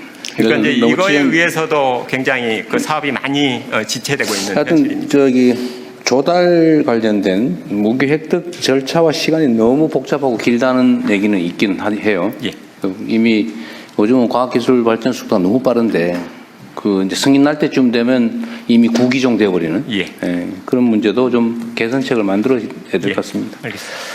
어쨌든 아까 무기산업 관련해서는 어쨌든 국내 기업들, 중소기업들, 벤처기업이나 스타트업들에게 기회를 많이 주자라는 거는 좀 각별히 신경 써주시고요.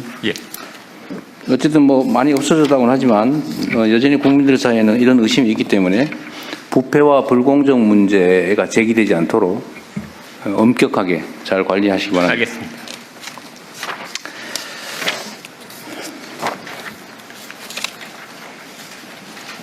여기 84페이지에 뭐 재밌는 얘기들 많이 써놓으셨던데 획득 절차 얘기는 제가 말씀드렸고 계약 제도를 복수 낙찰제를 도입하자. 이게 어떤 거예요? 단수로 한 기업만 하지 말고 할 때 두 개를 동시에 하자 그런 얘기예요? 원래 복수 사업자가 있으면 경쟁 입찰을 하는 게 원칙인데 지금까지 그랬죠. 그런데 복수 사업자 이 방위사 얘기 그 사업 업체가 품목별로 거의 한정적인 구조고 대체로는 과점 구조입니다. 딱 한 군데만 찍어서요? 한 군데만 찍는 게 아니라 대체로는 어떤 체계별로 두 개 기업이 치열하게 경쟁을 하는데 이게 과당 경쟁에 여기 폐해가 많아서 경쟁의 공정성을 취하자는 것이 거꾸로 성능이나 뭐 이렇게 국익 측면에서 오히려 부정적 효과를 내는 경우들이 많아서 차라리 그런 경우에 복수 낙찰을 통해서 서로의 그걸 좀 조정해가는 방식으로 그런 양면이 있는 것 같아요. 이제 경쟁을 통해서 얻는 이익 또는 경쟁을 통해서 얻게 된 불이익 있는데 복수 낙찰 제도 역시 마찬가지로 그런 이익도 있지만 또 한편으로는 담합을 경쟁을 배제하는 그런 문제도 있겠죠. 그건 이제 저희가 입찰 제안서를 어떻게 기준을 잘 세우느냐에 따라서 상당한 정도는 걸러낼 수 있습니다. 그렇죠. 단수 낙찰이냐 복수 낙찰이냐 어떤 게 절대적으로 옳다고는 할 수 없고. 그렇습니다. 그 장단점을 잘 살려서 적절하게 선택하면 되겠죠. 네.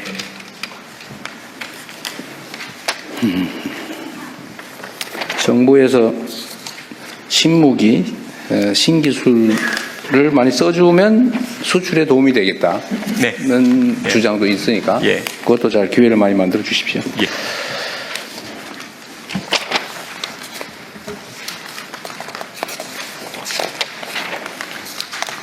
약간 위험하니까 부패, 부정, 불공정 이런 소리 절대 안 나오게 잘 처리해 주십시오. 국방과학연구소는 소장님이 계신가요 지금? 네, 국방과학연구소장 이건원입니다.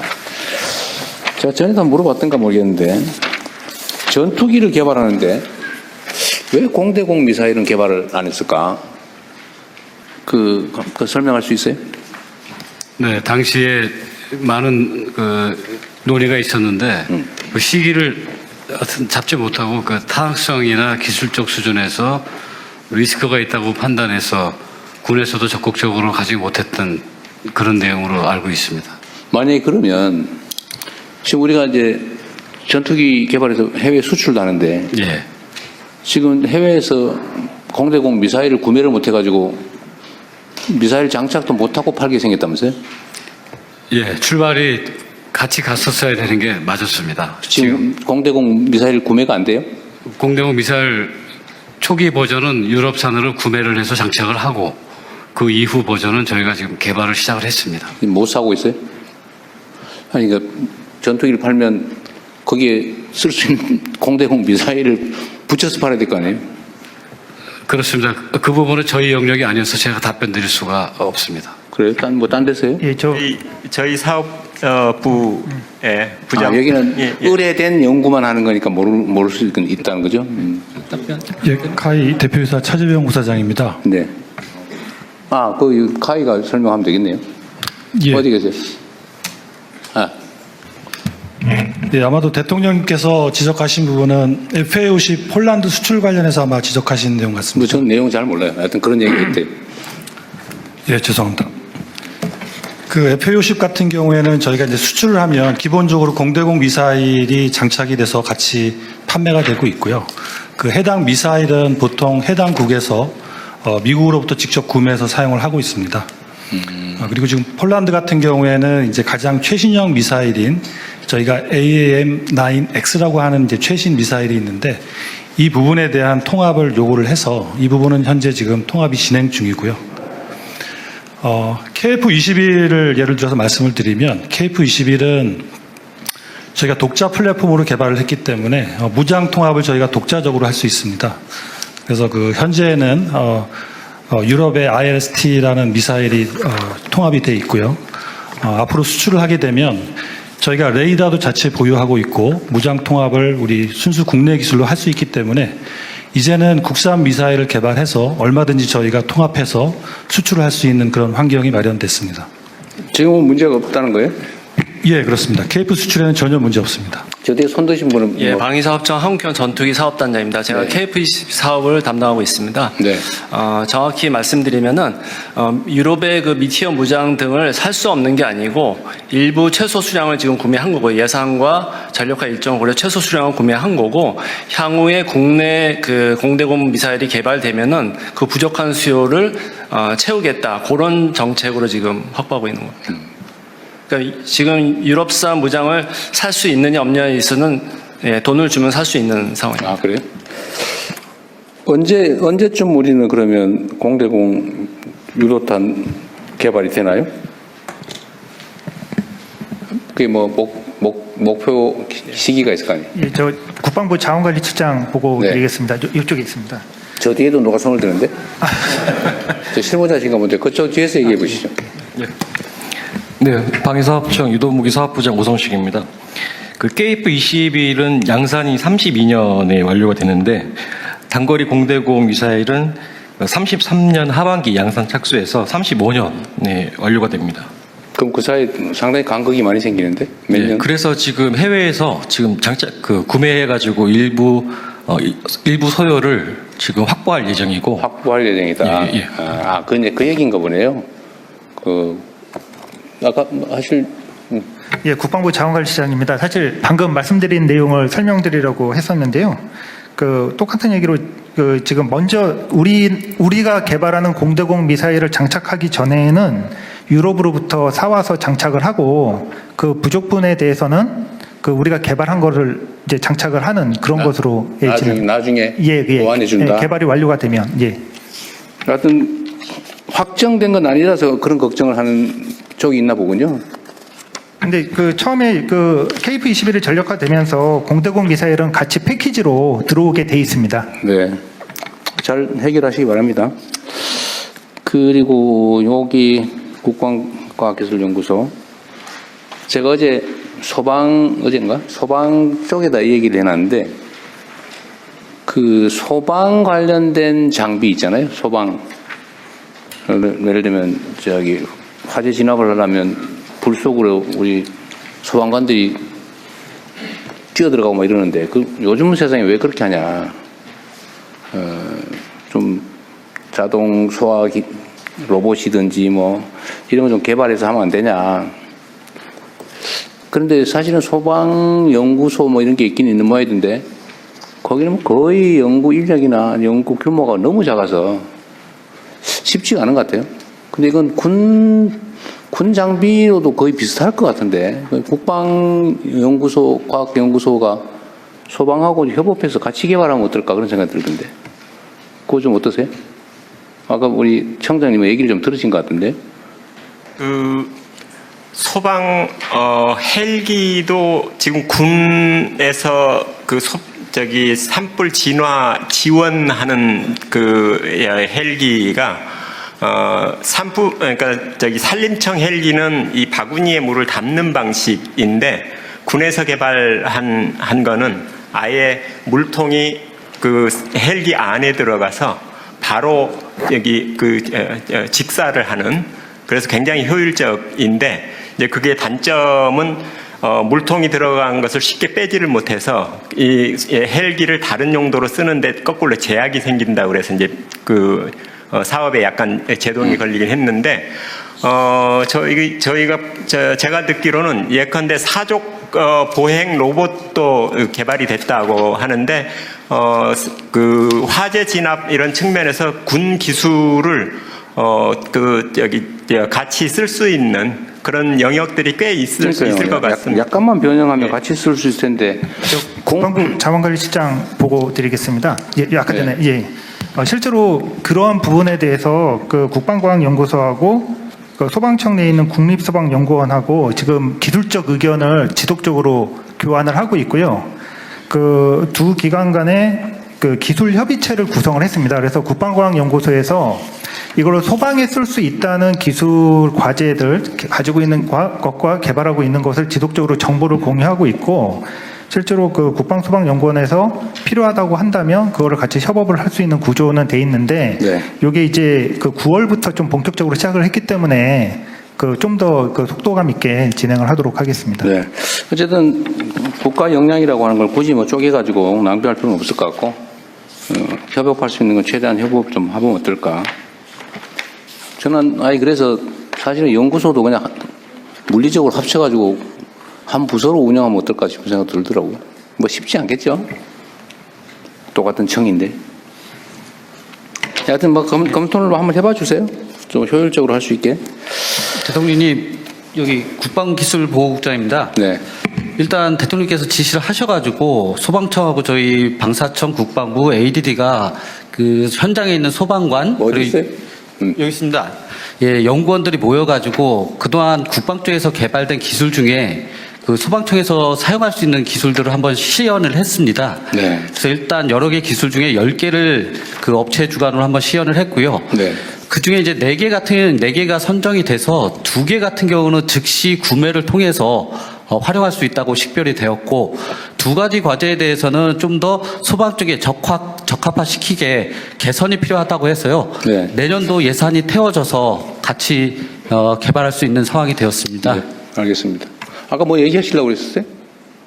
아니 아까 그 대통령님 말씀하신 그 미사일 구매에 관한 답변을 드리려고 했는데 다 답변이 다 돼서. 했어요? 네. 자, 그리고 국방기술 품질은 여기 국방기술 품질원 원장 신상범입니다. 여기는 뭐 품질 관리하는데요? 네, 그렇습니다. 이미 납품된 무기나 장비들을 체크해 보는 거예요? 납품이 되기 전에 사용자 요구사항이 충분한 성능을 발휘하는지 품질을 보증하는 기관입니다. 알겠습니다. 국방기술진흥연구소는 부설로 있는데 이거는 ADD 국방과학기술연구소하고 어떤 관계예요? 네, 국방기술진흥연구소장 손재웅입니다. 네. 국방과학연구소는 주로 무기 체계를 개발하고 핵심 기술을 개발하는 임무를 수행하고 있고요. 네. 저희는 무기 체계에 소요되는 핵심 기술을 식별해서 핵심 기술을 개발하기 위한 기술을 기획하고 평가하는 일을 담당하고 있습니다. 불필요한 일은 전혀 아니다. 뭔 말씀이죠? 그리고 또 하나 하고 있는 게 지금 방위사업청이 주관하고 있는 방산 육성이라든가 방산 수출 지원 업무를 저희가 지원하고 있습니다. 네, 수고 많으시고요. 자, 이제 제가 물어본 건 다 했는데 혹시 말씀하실 게 있거나 뭐 하신 분들은 말씀하십시오. 네, 말씀하십시오. 마이크 갖다 드리시죠. 예, 대통령님, 저 국가보훈부 제대군인 국장입니다. 네, 네. 오늘 업무보고 과정에서 제대군에 대한 말씀이 하나도 없어서 제가 좀 서운해가지고 많이 소들었습니다. 말씀하세요. 아까 보고에 있던데. 예, 그래서 제가 지금 제대국장을 하면서 지금 우리 전 국민의 1,600만 명이 제대군인 병력 의무를 이행한 사람이고 전 국민의 31% 남자의 62%가 제대군인입니다. 그래서 제대군인 정책에 지금 우리 국가 정책에서 가장 아픈 손가락이 그 예비군 훈련 받는 청년 제대군인 그리고 두 번째는 초급 간부 세 번째는 19년 6개월 미만이 돼서 연금을 받지 못하는 제대군이 세 그룹이 우리의 가장 아픈 손가락이라고 저는 생각합니다. 예를 들자면 청년 제대군인 예비군은 2박 3일 동안 동원 훈련을 받는데 10만 원 미만의 최저임금이 안 되는 돈을 받고 있습니다. 그리고 8년 동안 국가를 위해서 동원 훈련을 받고 있습니다. 그래서 그거 증액해 주기로 하지 않았나요? 그래서 이런 제가 이제 제대군인 측면에서 이제 말씀을 드리는 겁니다. 저는 청년 제대군인을 관장하고 있기 때문에 그런 말씀을 드린 겁니다. 국방부 뭐에서도 많은 관심을 갖고 있는 거 제가 알고 있습니다. 그래서 제가 민생 접점에서 제대군인들하고 이렇게 얘기를 해보면 청년 제대군인들이 8년 동안 동원 예비군이고 사업을 하지 못하면서 동원됨에도 불구하고 그런 제도가 좀 미약하다는 얘기를 많이 들었고 그다음 두 번째는 초급 간부는 지금 현재 옛날에는 과거에 그 특채 제도가 있었고 또 어떤 대기업에 취업할 때 큰 영향이 많이 있었는데 지금은 그런 제도가 없고 병사들과 월급이 비슷함에 따라서 전역자가 대폭 지금 증가하고 있습니다. 그래서 보건부에서 주고 있는 전직 지원금이 부족해가지고 전화해서 줄 정도로 이렇게 전역자들이 많이 증가하고 있습니다. 그래서 초급 간부에 대한 어떤 대책이 앞으로도 좀 많이 시급하고 그다음에 19년 6개월이 되지 못해서 전역하는 연금을 받지 못하는 제대군에 대해서는 정말 공무원들은 10년만 근무하면 연금을 일부 조금씩 받고 있습니다. 그래서 이것도 앞으로 예비군 훈련을 8년 받으면 가산점을 좀 준다든가 연도를 산정해서 이런 병력 혜택 연금을 받는 기간을 산정한다든가 하는 그런 국가 정책이 조금 더 나와야 이게 19년 3개월 하고 나오면 연금을 못 받습니다. 그럼 이건 중산층으로 떨어지는 그런 경향이 있고 나이도 젊은데 어떻게 살아갈까 막연한 것이 많이 있습니다. 그 대통령께서 제대군인에 대한 어떤 이런 관심과 정책을 좀 많이 이렇게 해 주시면 정말 감사하겠습니다. 오늘 이런 말을 할 수 있는 기회를 주셔서 감사합니다. 앞으로 열심히 하겠습니다. 감사합니다, 대통령. 그 청년 예비군 그러니까 예비군에 대한 수당 보상은 증액해 주겠다는 게 제 공약이었던 것 같은데 그거는 별도로 안 챙겼어요? 이번에도 약간의 수당이 인상된 걸로 알고 있습니다. 그래요? 대통령님, 제가 말씀드리겠습니다. 네, 말씀하세요. 예비전력국장 김신숙입니다.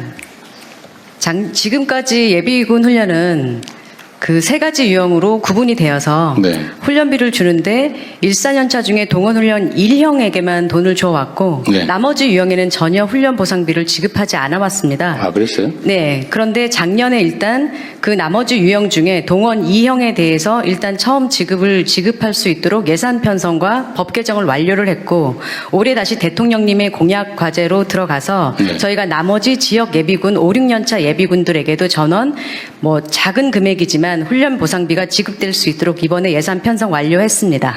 하루에 얼마씩 주기로 했어요?